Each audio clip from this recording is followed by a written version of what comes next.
Well, I think this is recording. My name is Martha Rose. I am 102 years old. I still live in my own house. I still cook my own food. And I have never, not once, let a stranger in a white coat tell me how to run my body. I have never went to a nursing home.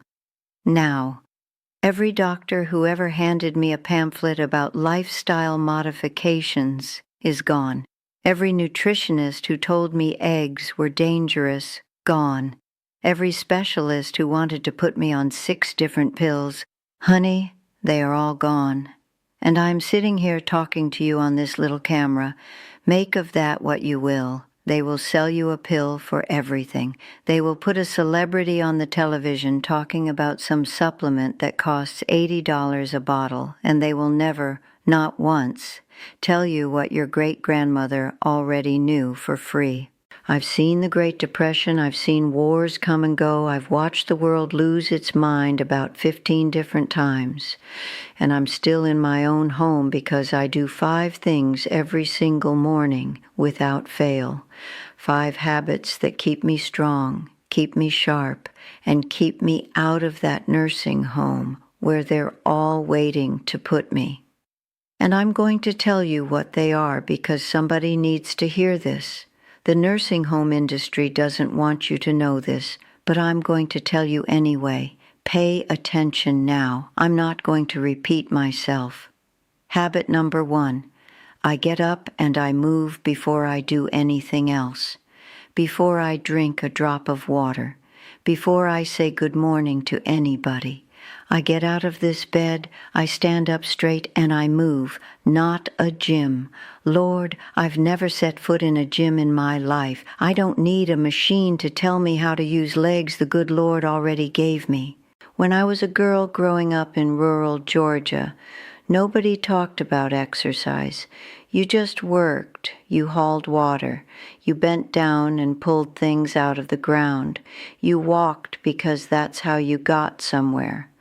Movement was just life. It wasn't a category.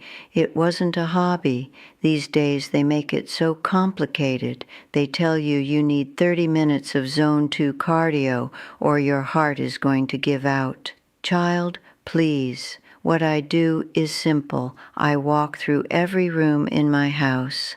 I stretch my arms up. I bend forward slow. I roll my ankles.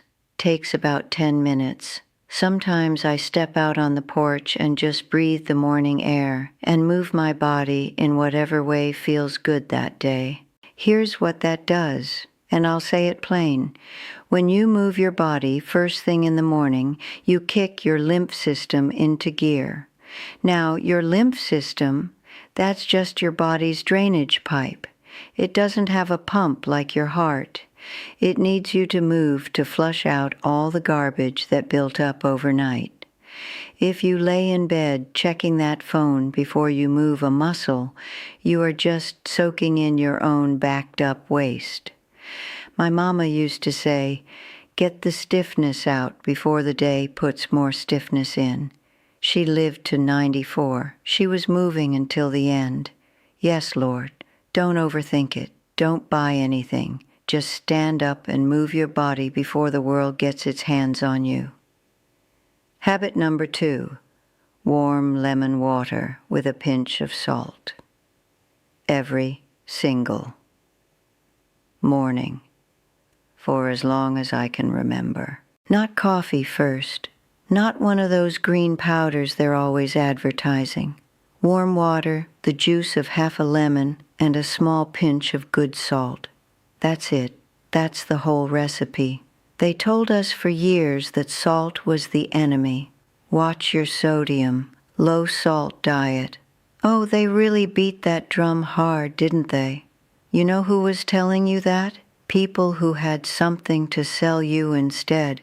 Because salt, real salt, not that bleached white table nonsense. Real salt with minerals still in it is something your body desperately needs.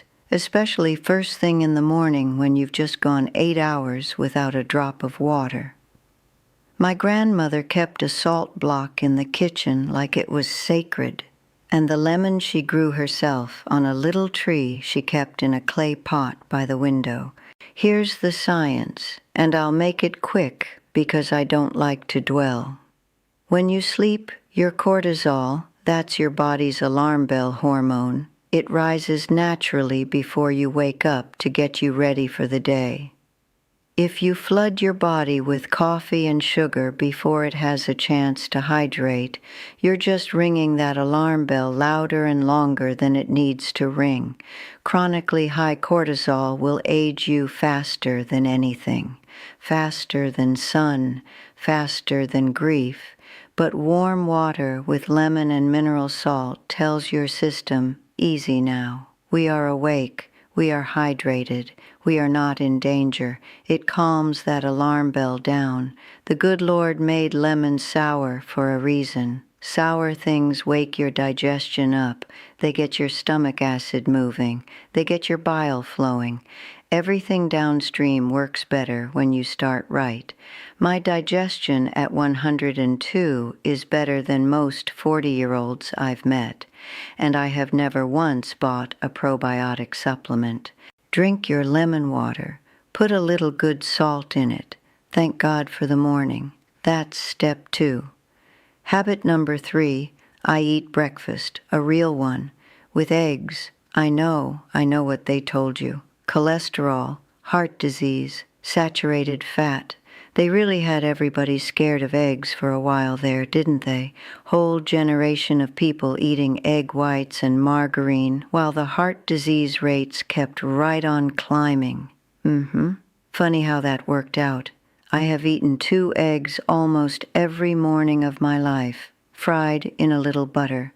Sometimes 3 if I'm hungry, and not once have I apologized for it. Eggs from a real chicken. A chicken that walked around outside and ate bugs and grass, not those pale, sad things in the styrofoam carton from the grocery store. There is a difference, and your body knows the difference, even if your eyes don't. When I was young, we kept chickens. I can still hear them in the morning. I can still feel the warmth of a fresh egg in my hand, still dusty from the nest. That memory is in my hands. Some things go that deep. Here is what eggs do that nothing else does quite as well. They give you choline. Oh, what is it? Choline is a nutrient that feeds your brain, specifically the part of your brain that handles memory, the part that, God forbid, goes first in old age. You want to keep your mind sharp? Feed it choline, and eggs are one of the best sources the Lord ever put on this earth. They also give you complete protein first thing in the morning, which means your blood sugar stays level for hours. No spike, no crash, no reaching for something sweet by 10 o'clock. I eat my eggs with whatever vegetable I have. A slice of tomato, some greens, something my hands touched the day before. A real breakfast, a real meal. Your body is not a car you can run on fumes. Feed it properly in the morning, and it will carry you all day. Habit number 4, I sit in the sun. Every morning after breakfast, weather permitting, I take my chair outside and I sit in the sun for at least 15 minutes. No sunscreen on my arms and face for that short stretch, just the sun on my skin, the way God intended. They will tell you the sun is dangerous. They will sell you SPF everything, SPF moisturizer, SPF lip balm, SPF clothing, and then they wonder why everybody is vitamin D deficient and depressed and their bones are crumbling. Listen to me. The sun is not your enemy. It never was. What's dangerous is sitting in it for 6 hours with no sense. A little sun in the morning is medicine. It always has been. My grandfather used to say the morning sun was the gentle sun.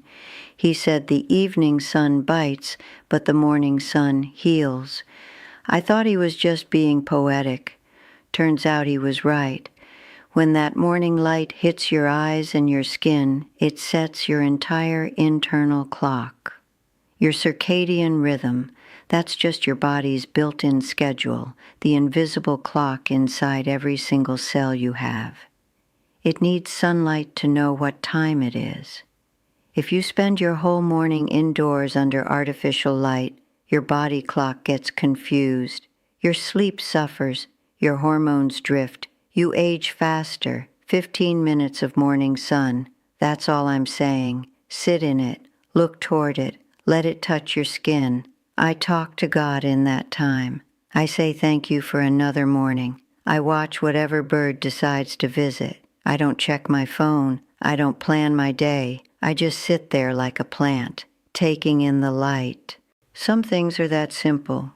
The sun has been rising every morning for longer than any of us can fathom, and it has never once asked for a copay. Habit number 5. This is the one people don't expect. They think I'm going to tell them about a berry or a tea, but this is the real one. This is the one that I believe, with everything in me, is why I am still here.